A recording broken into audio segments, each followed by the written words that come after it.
Hey guys, thanks for joining me for another Few with You. This is a segment called Chenzo's No-Nos. It's just something that I have to tell you guys. This is primarily WordPress focused, so for those that are using WordPress or potentially going to be investing with the WordPress, check this out. If someone's building you a website in WordPress and is not educating you about the ins and outs of it and kind of the ongoing maintenance that it does require, yes, the WordPress environment is phenomenal. I have a lot of people that actually request it. I have a lot of people that are already on it. But here's a prime example of someone who's been on a WordPress for quite some time. They are now hiring me to not only do ongoing SEO work to optimize it, but also to kind of make some changes and additions. So instead of me yesing people to death and just saying, okay, consider it done, I require me getting into that WordPress immediately before I can quote them on what the ongoing work's going to be, not just financially, but also the actual workload. And here's a great example of a really bad situation. So this particular WordPress, though the site's working, thank God, on another environment, what I had to do here was I recommended we take the WordPress, duplicate that site in a soft environment, which basically means that it's somewhere else and we can make changes or additions to it and work on it without affecting the mothership. So right now I've duplicated the site. It's on a soft URL. And I've started troubleshooting because I brought to their attention that, hey, check this out. You've got 16 plugins that are out of date. Not only were they out of date, but there's also 2 or 3 plugins that were way out of date. One of which was their WooCommerce environment. For those that don't know what WooCommerce is, it's basically their e-commerce plugin environment that facilitates the merchant activity. That was like 3 plugin updates out of phases out of date.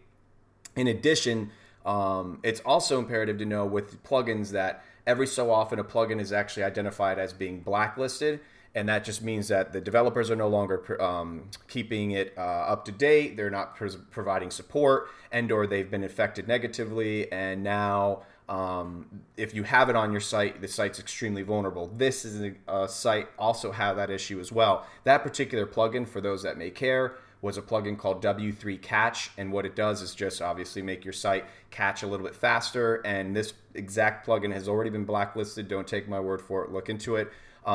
Also, the actual WordPress platform itself was out of date. I've already updated that. For those that are on a host like GoDaddy and some other reputable hosting companies, they'll actually update that for you. In this case, they didn't have that, so that has to be done manually.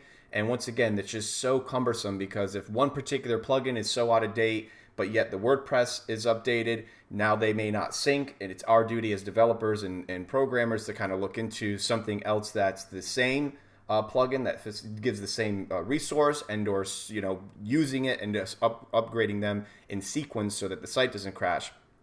In this particular case, it's like every bad situation possible. They've had blacklisted plugins, the fact that there are 16 out-of-date plugins. So unfortunately, this particular client doesn't even have any idea yet. It's now my duty to bring and deliver this bad news, but I thought, well, forget it. I might as well take this and use it as a resource for those that are out there that are in the same position. So rule of thumb, keep your WordPress plugins up to date, keep your theme up to date, keep your platform up to date.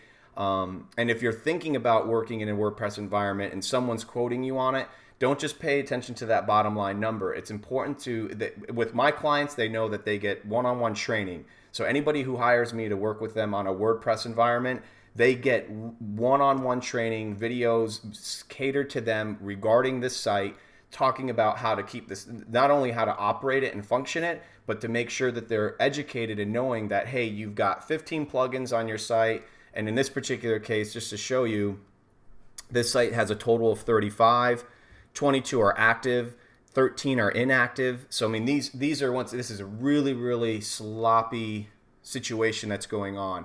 It's not good. Unfortunately, it's not the client's fault. They were not the webmasters, so to speak. They had somebody else working on it, and it wasn't someone here locally. So this isn't a bashing session. It was somebody out of state.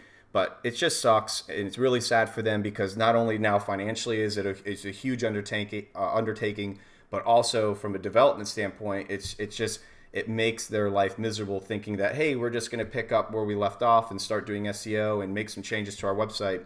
Not the case. So anyways, anybody that knows me already knows you can send in these questions. If you guys have WordPress sites or even sites that aren't on WordPress that you guys have questions or concerns about and you're hesitant to have someone work on them, I don't charge for helping out, just a quick hand and saying, hey, look, I don't mind diving into it and letting you know what's going on with your site, what you should do. And if I'm the guy that could potentially help you out, absolutely. If not, I'll try to point you in the right direction. But anyways, this is a big deal and it happens all the time. And it really makes me sad for a lot of people who just have sites built for them and they don't know how to take care of them. But anyways, hope this was helpful and talk to you soon, guys. Take care.